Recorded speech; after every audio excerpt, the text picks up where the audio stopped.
tidak diragukan bahwasanya ya, perkara yang sangat diperhatikan oleh syariat adalah bagaimana membentuk seorang insan menjadi seorang yang berakhlak yang mulia. Karena kalau kita perhatikan hadis-hadis ya dan nusus baik ayat Al-Qur'an maupun hadis-hadis Nabi, tampak jelas bahwasanya sebab utama seorang menjadi tinggi di sisi Allah Subhanahu wa taala, sebab utama seorang untuk mudah masuk surga adalah setelah tauhid adalah akhlak yang mulia. Ya, setelah tauhid sebab paling utama masukkan seorang dalam surga adalah akhlak yang mulia. Dan sebaliknya sebab utama yang menghancurkan seorang, merendahkannya dan menghinakannya dalam neraka jahanam setelah kesyirikan adalah akhlak yang buruk. Setelah syirik adalah akhlak yang buruk. Terlalu banyak dalil yang menunjukkan akan keutamaan orang yang berakhlak mulia. Dan akhlak yang mulia itu adalah keterkaitan dengan sesama. Bagaimana seorang bermuamalah dengan muamalah yang baik dengan sesama manusia. Contoh hadis Nabi sallallahu alaihi wasallam ya. Aqrabukum minni majlisan yaumal qiyamati ahasinukum akhlaqa. Orang yang paling dekat denganku pada hari kiamat adalah yang paling baik akhlaknya. Yang paling baik akhlaknya. Kalau ingin paling dekat dengan Nabi berarti paling tinggi surganya, maka jadilah orang yang paling akhlak mulia. Rasulullah SAW juga mengatakan, akmalul mu'minina imanan ahasinukum akhlaqa. Ya. Orang beriman yang paling sempurna imannya adalah yang paling baik akhlaknya. Di sini Nabi SAW mengkaitkan antara iman dengan akhlak. Dan Rasulullah SAW menjelaskan, orang yang paling sempurna imannya, yang paling baik akhlaknya. Kenapa? Karena akhlak adalah buah daripada keimanan. Kemudian ya, banyak hadis-hadis yang menjelaskan tentang keterbaikan seorang, bagaimana seorang bisa menjadi manusia yang terbaik. Ternyata banyak lafal-lafal hadis yang menjelaskan tentang menjadi muslim yang terbaik adalah dengan yang berakhlak mulia. Contohnya Rasulullah SAW bersabda, khairukum anfa'ukum linnas. Sebaik-baik kalian di sisi Allah maksudnya adalah yang terbaik bagi orang lain. Ini berkaitan dengan akhlak, muamalah. Anda ingin menjadi terbaik di sisi Allah, maka jadilah yang terbaik bagi sesama. Contohnya Rasulullah SAW mengatakan, wa ahabul a'mal ila Allah sururun tudkhiluhu ala qalbi muslim. Bahwasanya amal yang paling dicintai oleh Allah Subhanahu wa taala yaitu rasa bahagia yang kau masukkan dalam hati seorang muslim yang lain. Au tatruda anhu ju'an, atau kau menghilangkan rasa lapar darinya. Au taqdi anhu dainan, atau kau melunaskan hutang-hutangnya. Au takshifa anhu kurbatan, atau kau hilangkan penderitaannya. Ini amal yang terbaik. Contohnya Rasulullah SAW bersabda, khairukum li ahlihi wa ana khairukum li ahli. Sebaik-baik kalian di sisi Allah adalah yang terbaik bagi istrinya, dan aku adalah suami yang terbaik bagi istriku. Ini juga keterbaikan seorang muslim berkaitan dengan akhlak, bagaimana seorang suami berakhlak mulia dengan istrinya. Contohnya Rasulullah SAW mengatakan, khairul ashabi indallahi khairuhum li sahibihi. Sebaik-baik sahabat di sisi Allah adalah yang terbaik bagi sahabatnya. Wa khairul jirani indallahi khairuhum li jarihi. Dan sebaik-baik tetangga di sisi Allah adalah yang terbaik bagi tetangganya. Ini lagi keterbaikan juga berkaitan dengan apa? Dengan akhlak, bagaimana bermuamalah dengan orang lain. Contohnya lagi Rasulullah SAW bersabda, khairukum ahsanuhum qada'an. Atau kama qala Nabi sallallahu alaihi wasallam. Rasulullah SAW yang terbaik di antara kalian adalah yang paling terbaik membayar hutang. Ya, karena bayar hutang ternyata enggak gampang ya. Banyak orang rajin sholat berjamaah, tapi hutang susah dibayar. Demikian Rasulullah SAW menjelaskan, sebaik-baik kalian adalah yang terbaik dalam membayar hutang. Ini berkaitan dengan muamalah. Ya. Rasulullah SAW juga bersabda, al-muslimu man salima al-muslimuna min lisanihi wa yadihi. Muslim yang sesungguhnya itu muslim yang terbaik, yang sejati siapa? Yang kaum muslimin selamat dari keburukan lisannya dan keburukan perbuatannya. Sekali lagi ini berkaitan dengan apa? Dengan muamalah. Jadi kalau kita perhatikan lafal-lafal hadis yang berkaitan keterbaikan seorang, ternyata banyak yang berkaitan dengan masalah muamalah dengan orang lain. Maka jelas Rasulullah SAW mengatakan, ya aqrabukum minni majlisan yaumil qiyamati ahasinukum akhlaqa. Orang yang terbaik yang paling dekat denganku pada hari kiamat adalah yang paling terbaik akhlaknya. Makanya Rasulullah SAW mengatakan, "Ma min syai'in athqalu fil mizan yaumal qiyamati min husnil khuluq." Tidak ada amalan yang paling berat timbangannya pada hari kiamat seperti akhlak yang mulia. Jadi kalau ditimbang pada hari kiamat, amal akhlak mulia ini sangat memberatkan timbangan kebajikan. Maka seorang harus cerdas. Kemampuan dia untuk beramal soleh tidak banyak, umur dia tidak panjang. Maka dia cari amalan-amalan yang berat di sisi Allah Subhanahu wa taala. Di antaranya akhlak yang mulia. Bahkan Nabi mengatakan, "Ma min syai'in athqalu fil mizan indallahi yaumal qiyamati min husnul khuluq." Tidak ada amalan yang lebih berat daripada husnul khuluq, akhlak yang mulia pada hari kiamat.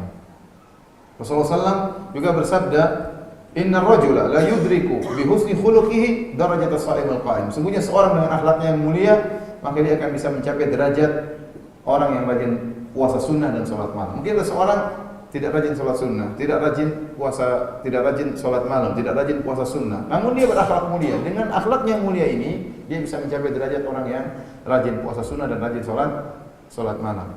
Makanya Rasulullah SAW mengatakan, "Al-birru husnul khuluq." Kebajikan itu adalah akhlak yang mulia. Padahal kebajikan itu banyak. Tetapi Rasulullah SAW memfokuskannya pada husnul khuluq. Kata Nabi, "Al-birru husnul khuluq." Bahwasanya kebajikanlah berakhlak yang mulia. Hadirin dan hadirat yang dirahmati oleh Allah Subhanahu wa taala, sebaliknya ya, akhlak yang buruk ya sangat mudah masukkan orang dalam neraka jahanam. Kalau akhlak yang baik sangat mudah masukkan orang dalam surga dan luar biasa. Bahkan akhlak kepada hewan mudah masukkan orang dalam surga. Hadis yang masyhur tatkala seorang wanita pezina memberi minum kepada seekor anjing, maka Allah ampuni dosa-dosanya, Allah masukkan dia ke dalam surga. Kenapa? Dia berakhlak mulia kepada seekor hewan ya. Ada seorang lagi kata Rasulullah SAW, "Bainama rajulun yamshi fi tariq." Ada seorang lagi berjalan di sebuah jalan, dia mendapati gusnus syaukah, dia mendapati tengah jalan ada duri. Maka dia pun memindahkan duri tersebut. Kenapa? Dia akhlaknya mulia, dia tidak ingin ada seorang muslim yang lain terganggu dengan duri tersebut. Bukan hanya sekedar orang lain tidak terganggu dengan dia, bahkan dia tidak ingin duri ini mengganggu orang lain. Maka dia pun memindahkan duri tersebut, maka Allah ampunkan dia dan Allah masukkan dalam surga. Akhlak yang mulia. Sebaliknya akhlak yang buruk sangat mudah masukkan dalam neraka jahanam. Setelah syirik, yang memudahkan seorang masuk dalam neraka jahanam adalah akhlak yang buruk ya. Dan terlalu banyak dalil akan hadis ini dalam masalah ini. Rasulullah SAW mengatakan, "La yadkhulul jannata qati'." Orang yang memutuskan silaturahmi tidak masuk surga. Memutuskan silaturahmi tidak masuk surga. Kenapa? Akhlaknya buruk, memutuskan silaturahmi ya.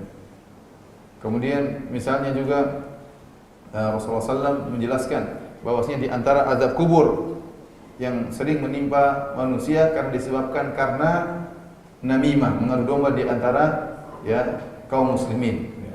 Nukil berita sana, nukil berita sini dalam rangka untuk memecah belah di antara kaum muslimin. Sebagaimana dalam hadis Ibnu Abbas kata Ibnu Abbas ya, Rasulullah SAW marra Nabi SAW bi kubrain, Rasulullah SAW melewati dua kuburan ya. Kemudian Rasulullah SAW berkata, "Innahum ala yu'adzabani." Sungguhnya dua penghuni kubur ini sedang diazab. Ya. Wa amma ahaduhuma fa kana yamshi bin namimah. Salah satunya diazab karena suka namimah, mengadu domba di antara kaum muslimin. Ini juga akhlak yang buruk. Contohnya seorang tidak bisa menjaga lisannya sehingga orang semua terganggu dengan lisannya. Kata Nabi SAW, "Inna syarran nasi manzilatan indallahi yaumal qiyamati man wada'ahu an-nas ittiqa'a fuhsyih." Kata Nabi SAW, sesungguhnya orang yang paling jelek pada hari kiamat di sisi Allah, yang paling rendah kedudukannya di sisi Allah pada hari kiamat adalah seorang yang ditinggalkan orang-orang. Kenapa? Karena takut dengan lisannya. Ya. Rasulullah SAW, Allah SWT berfirman, "Wala yaktab ba'dukum ba'dha." Jangan kalian saling menggibah antara satu dengan yang lain. Dalam hadis disebutkan Rasulullah SAW melihat orang-orang unasul lahum adfarun min nuhas yakhmishuna ala wujuhim wa sudurihim. Orang-orang mereka memiliki kuku-kuku dari logam, kemudian mereka mencakar-cakar wajah mereka dan dada mereka. Kenapa? Kata Nabi SAW, "Man haula ya Jibril?" Siapa mereka itu? Kata Jibril alaihissalam, "Haula alladziina ya'kuluna luhuma ikhwani." Mereka adalah orang-orang yang makan daging saudara mereka. Itu orang-orang yang ghibah, sering menceritakan kejelekan saudara-saudaranya. Ini akhlak yang buruk ya. Bahkan berakhlak buruk kepada hewan. Kata Rasulullah SAW, dakhalat imra'atun nara fi hirratin habasatha hatta matat la hiya at'amatha wala hiya tarakatha ta'kulu min khashasil ard. Kata Nabi SAW, seorang wanita masuk neraka jahanam gara-gara mengekang seekor kucing, tidak dikasih makan sampai mati. Tidak dia lepaskan cari makan sendiri dan dia juga tidak kasih makan kucing tersebut. Akhirnya wanita ini masuk neraka jahanam.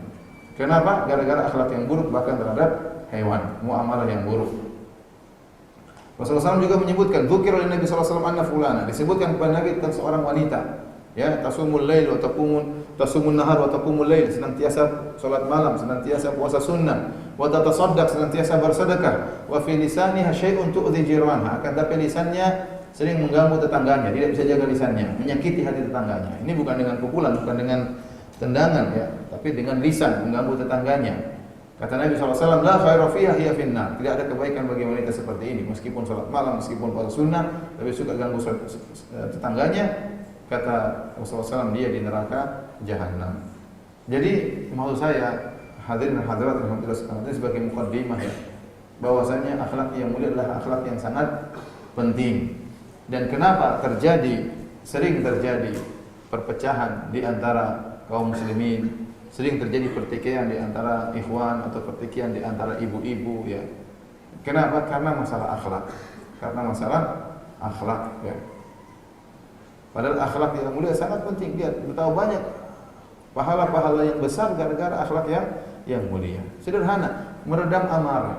Akhlak mulia disebutkan oleh dalam Al-Qur'an, ciri-ciri penghuni surga. Kata Allah Subhanahu wa taala, wasari'u ila maghfiratin min rabbikum wa jannatin 'arduha samawati wal ard wa iddat lil muttaqin. Bersegeralah kalian menuju ampunan Allah, menuju surga Allah yang luasnya seluas langit dan bumi, yang Allah sediakan bagi orang-orang yang bertakwa. Siapa orang-orang bertakwa yang disiapkan surga bagi mereka? Alladzina yunfiquna fis sarra'i wad dharra'i wal kadhiminal ghaidha wal 'afina 'anil nas. Itu orang-orang yang senantiasa berinfak dalam kondisi lapang, dalam kondisi sulit mereka tetap berinfak. Akhlak yang mulia.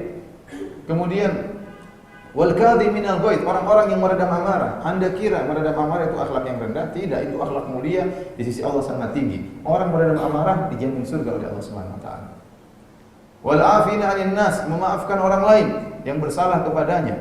Dikira itu perkara ringan, perkara besar di sisi Allah Subhanahu wa taala. Akhlak yang mulia di antara ciri-ciri orang yang bertakwa, di antara ciri-ciri orang-orang yang disiapkan surga bagi mereka. Luar biasa. Jadi masalah akhlak ini perkara ringan dalam syariat, perkara besar. Makanya Nabi SAW mengatakan, innama bu'ithtu liutammima makarimal akhlak. Sungguhnya saya ini diutus hanya untuk memperbaiki akhlak menyempurnakan akhlak yang mulia. Ini mukadimah sengaja saya sampaikan karena saya lihat kebanyakan masalah yang timbul, ya, pertikaian, permasalahan, ribut, ya, karena masalah akhlak yang kurang diperhatikan. Entah tidak bisa menjaga lisannya, entah tidak bisa menjaga hatinya sehingga hasad, dengki dan yang lainnya, ya, entah mudah menuduh, entah mudah memvonis, ya, entah suudzon dan macam-macam. Ini yang menimbulkan banyak permasalahan di antara ikhwan dan akhwat, dan ini menghambat berjalannya mudahnya dakwah, ya.